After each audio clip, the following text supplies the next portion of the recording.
del petróleo, pero pudo y lo logró hacer. Sin embargo, en el caso de Maduro, cuando tú inicias o estás en una campaña y le mencionas a la población que un pajarito se le apareció y le dijo, esperemos que ese mismo pajarito no se le aparezca nuevamente a decirle que Petrocaribe no está bien, etcétera, porque sí, la verdad es peligroso.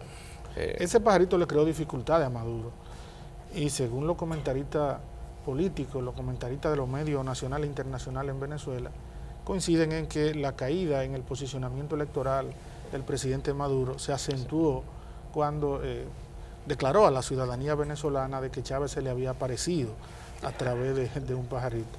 Pareciera ser anécdota propia de la época de conchoprismo, de la época típica de la montonera en la República Dominicana y no de la sociedad tecnológica y digital que estamos viviendo hoy. Y sobre todo Venezuela, que ha sido un país que ha administrado una una gran cantidad de riqueza petrolera que pudiera colocarla a la vanguardia de lo que son los conocimientos y la tecnología de la información y la comunicación. Sí, pero Julio, parece que ese pajarito es como transnacional, porque aquí también algunos políticos han salido a relucir con él y como que se han soñado, han visto a la Virgen. Entonces es algo que se repite constantemente. Bueno, esa expresión obedece a la clase política más recalcitrante, más oscura y de menos desarrollo político en la sociedad dominicana. De manera, Hilario, que haría bien a la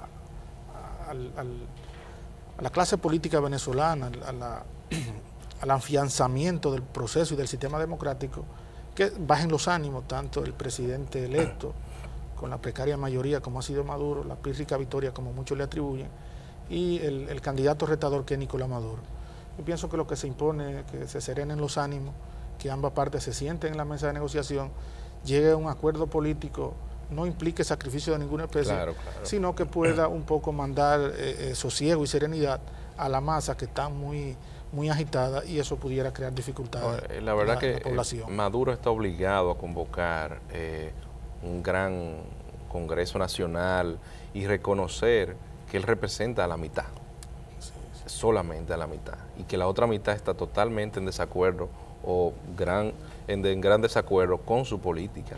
Y lo que seguiría para cualquier líder sensato es, vamos a sentarnos en la mesa de negociaciones, ¿qué podemos llevar juntos?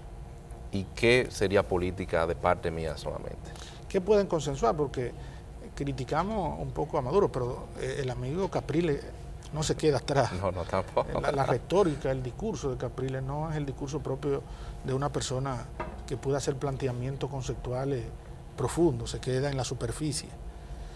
Y un poco uno se lamenta de que en la sociedad venezolana no existan políticos de la gravitación y de la formación intelectual de un Carlos Andrés Pérez, valga la situación, pero era un político que podía articular un buen discurso, hacer propuestas.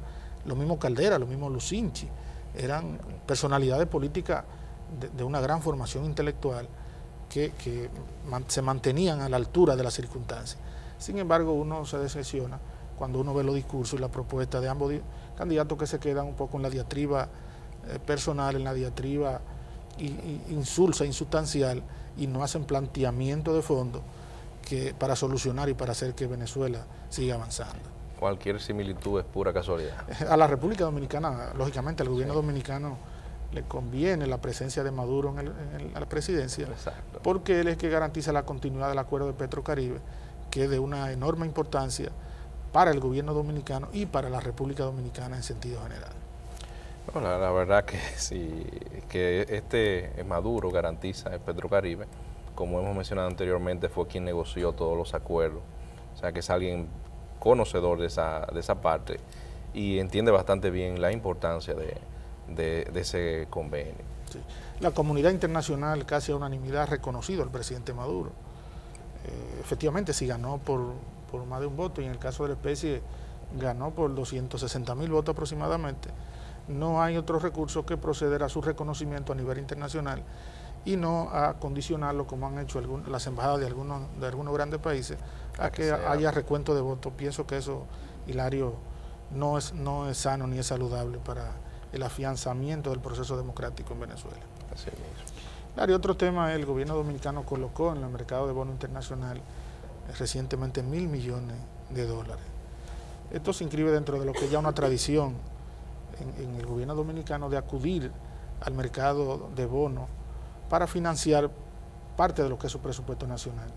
La característica de esta colocación es que ha sido la más baja en la historia económica de la República Dominicana, dado que la última se colocó a 6.85 y esta, que se realiza casi 2 años después, se colocó a 5.85.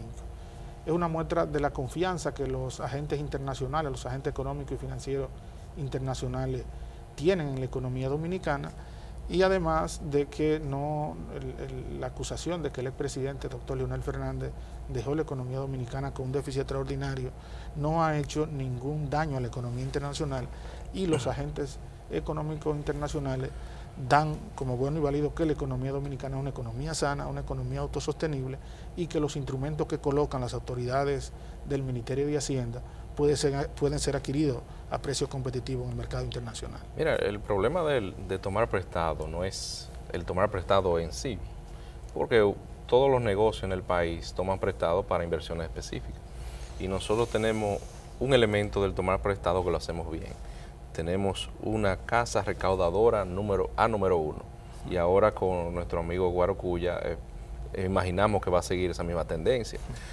El segundo punto de tomar prestado y básicamente de inversión como país es la inversión donde utiliza esos fondos. Gran parte va a ser para el presupuesto, pero ese dinero viene a apoyar inversiones directas. No es lo mismo uno, por ejemplo, invertir en algún tipo de carretera que no tiene ningún beneficio, como el caso de la carretera Cibao Sur, que la verdad que nosotros la hemos apoyado. Entendemos que esas dos regiones, la unificación, va a crear un comercio nuevo, un renglón de comercio nuevo. Eso es un buen objetivo en que invertir. ¿Qué otro punto tiene que tener entonces el Estado? Disciplina. Una disciplina en la administración, en el gasto, que un parqueo que cueste 500 millones de pesos no salga en 2.000 millones de pesos. Esas pequeñeces, para que permitan que esa inversión verdaderamente vaya donde tiene que ir. Porque si es mal invertido, ¿qué ocurre? La recaudación se va a ir por el suelo, y eventualmente cuando usted deja de pagar, alguien le va a ir a cobrar y le ejecuta algún tipo de bien. La ejecución en cuanto a nosotros se equipara a la devaluación del peso automáticamente. Esa es la ejecución que nos aplican, y de esa no nos salvamos ninguno. Sí, Lario, yo coincido totalmente contigo. Si tenemos que ir al mercado internacional para financiar nuestro presupuesto, los recursos que vienen de esos empréstitos no deberían irse a gasto corriente, ni deberían ser mal invertidos, sino que deberían invertirse en obras que tengan un carácter simbólico y que la ciudadanía pueda evaluar, pueda sopesar de que hay una actitud responsable de parte del gobierno que acude al mercado financiero internacional a endeudarse a una deuda a bajo costo para financiar obras de infraestructura, obras de desarrollo. Y tal como tú expresas, la carretera San Juan-Santiago es una carretera que tiene un costo de 370 millones de dólares, que en vez de tú concesionarla, que te puede salir por 1.000 millones y durante 30 años tener a alguien que tú tengas que pagarle un peaje sombra, pues tú de esos recursos que tú logras colocar a un costo barato en el mercado internacional, pues de ahí mismo tomar lo que cuesta la construcción de esa carretera. Y lo mismo la terminación de la circunvalación norte en Santiago, que es una autopista, es una carretera que tiene más de 10 años en proceso de construcción y no ha podido finalizar porque el gobierno no ha mostrado la voluntad política ni la agresividad para lo mismo. Y también la carretera Navarrete, Puerto Plata, que es una de las obras de infraestructura fundamentales que completa ya el circuito vial desde, si se quiere, desde el Mar Caribe, que es la ciudad de Santo Domingo, hasta el Océano Atlántico, que es la ciudad de Puerto Plata. Claro, no, y a eso hay que agregarle algo que es mucho más importante, como la educación. O sea, tener un sistema donde se invierta en la educación es lo que nos asegura a nosotros que esa inversión tendrá un retorno. Porque si tomamos en comparación, que ya lo hemos hablado anteriormente, Inglaterra, el PIB principal es el servicio financiero, es decir, intelectual. Es un trabajo puramente intelectual. Es como si aquí nosotros vendiéramos pinturas o artes, es lo mismo. Sin embargo, nosotros estamos dando un servicio de turismo, pero es explotando los recursos naturales o exportando, como es el caso del oro, bienes que van a tener algún día van a acabar. Sin embargo, el intelecto nunca termina. Sí, eso es un producto no renovable que llegará a su fin. Amigos televidentes, continuamos en breve con nuestro próximo segmento.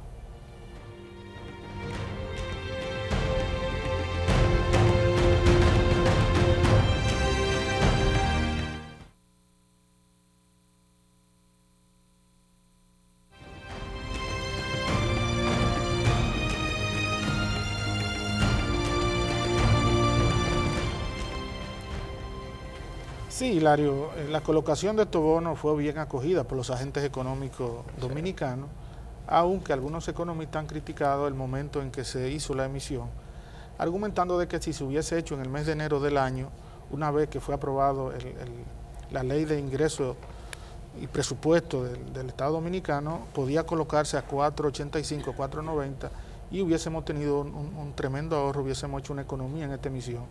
Y que sin embargo se esperara el mes de abril, donde ya había un encarecimiento de la colocación de estos bonos en el mercado. Salvo esa crítica de algunos economistas, los agentes económicos han acogido con muy buenos términos la colocación de estos bonos porque le da liquidez a la economía y permite un poco que el gobierno siga ejecutando sus obras, sus planes, y que no haya una desaceleración de la economía, como hasta ahora un poco se ha visto según los informes de las recaudaciones que ha dado la Dirección General de Impuestos Internos. Sí, mira, si te das cuenta hay una desventaja. El economista que mencionó el caso, creo que es Iván Rodríguez, él escribió un artículo en Clave Digital, y establecía que si hubiese sido en enero, hubiese podido ser más favorable. Ahora bien, nosotros tenemos una gran desventaja y es que no sabemos por qué fueron colocados en esta fecha y no en enero. Solamente podemos sacar conclusiones, por ejemplo, el hecho de que el Banco de Reservas colocó unos bonos para enero, creo que fue, por lo que entiendo que imposibilitaba que el Estado se lanzara también a colocar bonos para esa misma fecha. Sea que hubo coordinación o no la hubo, eso no lo sabemos porque no está en ningún informe, ni existe ninguna justificación de por qué en ese momento o no.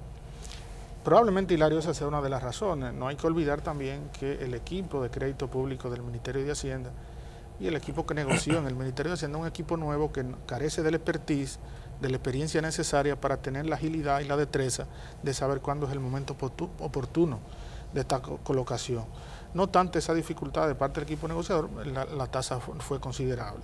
Y quizá tu observación lo que hace es llamar la atención de que las entidades de carácter público deben coordinar su participación en el mercado, porque el mercado es uno solo y no es bueno que se lo estén disputando instituciones que tienen el mismo carácter. El Banco de Reserva es el principal banco del Estado, aunque actúa como una institución de carácter privado, porque es una compañía, una sociedad anónima en el sentido estricto de la palabra, pero cuando el banco hace una colocación, los tenedores de esos bonos, los adquirientes de los bonos saben que al final si hay algún riesgo, el Estado va a ir en auxilio de esos bonos, y también esa es la garantía y la ventaja que hace atractivo los bonos del Ministerio de Hacienda. Una situación similar se da también cuando tienen que ir al mercado nacional, el mercado de valores nacional, con la colocación de letras, de instrumentos de mercado, entre el Banco Central y el Ministerio de Hacienda, que a veces hay llamados de ambas instituciones que coinciden. Situación esta que encarece la colocación que ellos van a hacer y le cuesta más dinero al Estado. En cambio, si hay una coordinación efectiva, si hay una efectiva colaboración de la política fiscal con la política monetaria y de la política fiscal con la política crediticia a través del Banco de Reserva, pues esto hace que ellos puedan sacar mayores ventajas de esta colocación.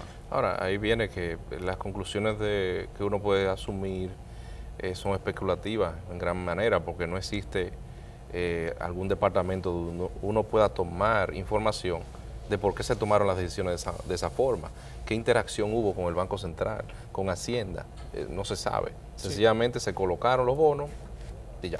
Y sobre todo que no tenemos en esta ocasión, como teníamos anteriormente, un equipo económico que acude regularmente a dar explicaciones a los agentes económicos o a la ciudadanía en sentido general, como ocurría cuando el ministro Bengoa, Héctor Bardé y Temito Clemente un poco componían el equipo económico del gobierno.